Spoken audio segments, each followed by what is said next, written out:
My name is Thankful, comedian, author of The Teachings of a Grumpy Cripple, and I am also creating my own line of accessibility software. Grumpy Cripple is a stage name named after the grumpy cat, but am I really grumpy? Yes, I am. Music is a thing that is guaranteed not to make me grumpy, unless it's folk. I remember doing music therapy at school. To my knowledge, you get to customize the program according to your students' needs. For example, I learned how to read music, while some of the others sang songs. Actually, this makes all the sense in the world as I cannot sing. I guess it is a matter of finding out what your students can do, and adjusting your program accordingly. A good thing about music is there are lots of enjoyable things that you can do in it, even if it is just hitting a drum. One of the most significant things that I did was doing a presentation at Lincoln University about a piece of technology called a sound beam. Basically, you could just move, and it would track your distance and play the notes accordingly. I actually have an idea to do the same thing another way, but that invention will have to wait. For the past 7 years I have been making an effort to go to concerts. Actually, concerts are a good excuse to travel. I didn't really want to see Lady Gaga a second time. I just wanted to be with a guy that I was seeing in Auckland. I do try to see singers at least once. I was so annoyed that Anastasia cancelled her New Zealand tour that I went to the Gold Coast and saw her. She ended up coming into the crowd and dancing with me for about 30 seconds. That is something that I would never get to do in New Zealand, because they seat us on another level. It's ridiculous, really. As stated previously, I cannot sing, but I invented software so I can perform stand-up comedy. I can invent software to enable me to sing too. That will happen this year. I also quite like the idea of becoming a DJ. I figure that I will experiment with music projects after I launch my accessibility software company.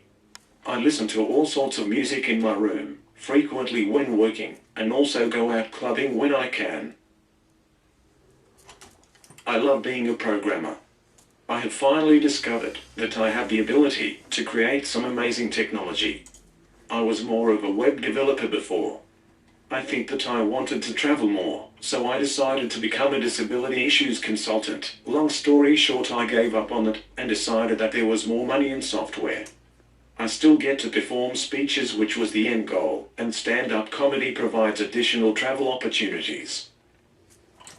I also wrote a book about disabilities. It turned out to help with a speech ambition. I am not one to paint roses on disability and say rubbish like, if I can do it, so can you. I am not with those people. I think that such types are annoying. The idea of, since I have achieved some things, therefore anyone can do anything is utterly ridiculous. The fact is, people have mortgages, student loans, low-paying jobs, plus time constraints such as having to work.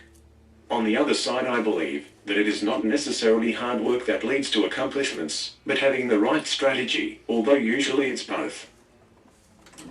I do not like my disability, however I will make fun of it. Like I said at my first international stand-up comedy show in Brisbane, that I really used to hate patronisers, but now I complain about them on stage, and was in Brisbane because of it. If life gives you lemons, squeeze them in people's eyes. Actually, I quite like lemons, good with fish or alcohol. When you have a disability, some people just assume that it comes bundled with other disabilities such as intellectual and deafness, or they feel sorry for you. I am not interested in being an inspiration, I am interested in sharing knowledge. Although being an inspiration is like being incredibly good looking, I am whether I like it or not. I am about providing solutions, because if you don't provide solutions, nothing will change. I created a solution to not being able to pause in stand-up comedy. I wrote software. I am creating a solution to my computer accessibility needs. While I can't change the psychology of how people treat those of us with disabilities on a mass scale, on a macro level I do open people's eyes. I think half the problem is we are so segregated in our disability homes, disability units, that people don't get comfortable with us. If you look at Hollywood, there's no actors in wheelchairs. We are all played by able-bodied people. Even drag queens playing women would be less fake. It would be great to see a news correspondent in a wheelchair, or maybe a pop star. However, let's say I now fully understand why some celebrities lose the plot. Read about that in Volume 2 of my book, out in the coming months. It is essential that we are visible, otherwise people will form their own conclusions. Places will not be accessible if we don't go out and give them reason to. Ironically, some people in wheelchairs don't go out because places are not accessible. I find some problems in life come down to cycles. In my mind, I'm a normal person. The simple act of me going out shouldn't please anybody. People say it's good to see you out and about like I'm some fragile old woman. I wonder if more people in wheelchairs going out would lessen the thrill of seeing one. And extreme cases in China, where you only see one in about 200,000 people. Economic factors are a problem, but I know from personal experience that getting a carer to go clubbing with can be extremely difficult. I haven't had someone regularly for about 2 years and it's something I miss. I imagine that I will resume when I launch my software company. Similarly, if you're going away, it's best to get someone who will party with you, or whatever you are into. Transport can be a problem. People hate taxis in Auckland, and in Christchurch the service can be highly variable. I was told that there was no vans on the road in Christchurch on a Saturday night once. Ridiculous. This actually makes me very angry as I have been overseas, and they fit hoists on much smaller vehicles. Our technology is from the dark ages and people are inconvenienced because of it. Getting back to economic factors, in the past I have only done half the stuff I have done because of my family helping out financially. The disability unemployment rate is about 60%. If people can't afford to go out, they won't. I actually encourage people that have disabilities to be self-employed, even though previously I have gone from one thing to the next, which is not a good way to find success. Although I read somewhere that the people who experiment in their 20s thrive in their 30s. Also, I was on a leadership panel in Brisbane. There were people that went from project to project too, that gave me additional hope. The only reason why I was in Brisbane was that I decided to do comedy. My erratic work methods are finally starting to pay off. It took me a while to figure out my passion for creating software too. I am about 10 times less productive on the computer, so even if the normal wage of a programmer is $60 per hour, my actual output is about $6. So the best way to deal with that is own the business yourself. People with disabilities can't get hired at regular workplaces. If there are no opportunities, why not create them? I think that the education system should do more to encourage this. Perhaps you can encourage some of your students to be songwriters.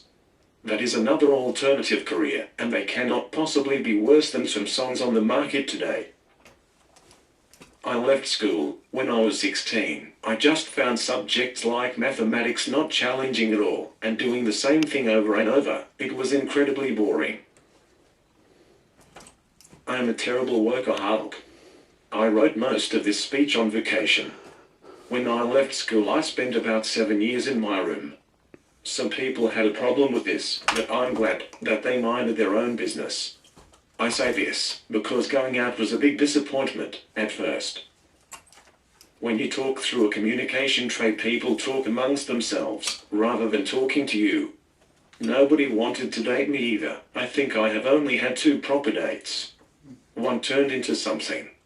Now this sounds bad, but actually it's not. My love life has become much easier since I stopped wanting one. I am very happily single. There are additional reasons why I have no interest in a relationship, but that's not for here. But if I could change one other thing about my disability, it would be gaining the ability to type much faster. It would help me to communicate faster and make me about 10 times more productive at work. You know that I'm a total nerd when that is what I would change. I avoid chatting online as much as possible. Each reply takes about half a minute and I can't do anything else while I'm chatting. I like to be productive, and chatting online is just not. People think that I'm unfriendly, so this probably affects their willingness to do things offline. If I chatted to everyone that contacted me, I literally wouldn't get anything done. When you have a disability, people will also contact you who will get off on you having a disability. I have encountered some weird conversations, but I guess that it is no different than if you were a hot woman. I find the comparison amusing. Regarding offline conversations, firstly, when I am in a nightclub, I am strictly there to dance now. In other cases, talking through a computer is a better solution, even if the software is not perfect, but I'm creating my own, so that will get better. Things can be very difficult at times, but I believe that I'm wiser for having a disability. Firstly, if I didn't have one, I probably would have gone off the rails at some stage, or try to fit in to get sex. Actually, the latter sounds more like me. I have also read some books on psychology and how to read people better. I do believe that there is essential information for people with disabilities, and we don't do nearly enough to teach people these things.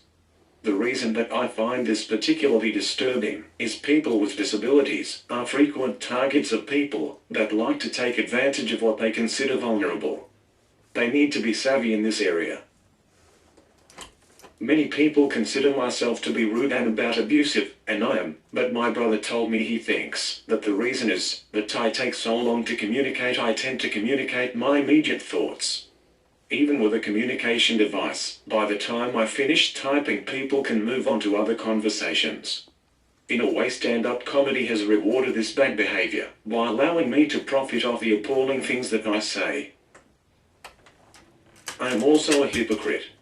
I want equal treatment for people with disabilities, but frankly I will take any perk from it. Perhaps this is not inconsistent. As long as things are not equal, I may as well get any advantages. Dancing with a pop star was an advantage, and for those that like sport, many athletes pay special attention to people with disabilities. There's special parking, queue jumping, it's not all bad. I actually have no interest in sport, any sport. I find it boring. This goes for the disability ones too.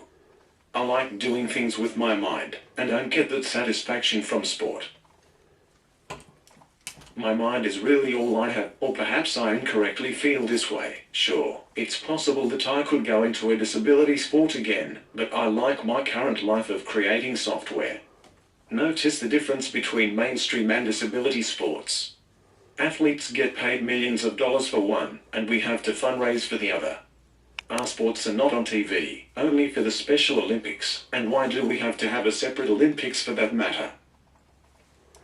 I have not been always interested in disabilities, only since I temporarily wanted to become a consultant on disability issues. I discovered that I like teaching. There are several different ways that I teach. Through speeches, books, blogs, or even comedy. When I poke fun of my experiences, hopefully this gets to the audience. My meme page on Facebook also has this effect. Again, it's called Grumpy Cripple. Perhaps I lived up to that name in this speech, but I was asked to talk about my experience of having a disability. This is it. Your students may encounter similar, so think about the ways that you can improve their lives. It could be giving them confidence through doing a presentation, or giving them a career direction, whether musical or not. Music can be a great way for people to express themselves. You could use that to find their passion and encourage their dreams. Good teachers teach. Great teachers inspire. As I say that, I realize the utter irony of me not wanting to be an inspiration. I used to feel strongly about that, but then I realized bringing joy to people's life is not a bad thing. Doing that just by living my life, while ridiculous, some people have to run a marathon to be called an inspiration, I got the easier option. However, many people with disabilities don't want to be called inspirations. Their wishes should be honored. For me, if you're inspired, then please have a good reason. I have talked about disabilities for about 14 minutes. I also have an interest in psychology, technology, and science. Focusing on some of my interests has the potential to help others, and some interests overlap. For example, technology can help people with disabilities. If I was born 50 years ago, I couldn't do speeches like this. That is part of the reason why I'm utterly obsessed with technology. Psychology also helps me understand people, including myself, including other people with disabilities. It can help others understand the mindset of people with disabilities and vice versa. Most things I enjoy doing come to the mind. When you experience blindness, your other senses are heightened. I experience a similar thing, but this attitude must be encouraged, and people in your position may be best to get people, including parents and teachers, to focus on the potential of people. I believe doing so will benefit society as a whole. There's other important factors that influence how people treat those that experience disabilities, such as media coverage, but you can read about that and more in Volume 1 of my own book, The Teachings of a Grumpy Cripple. Thanks for the opportunity to do this.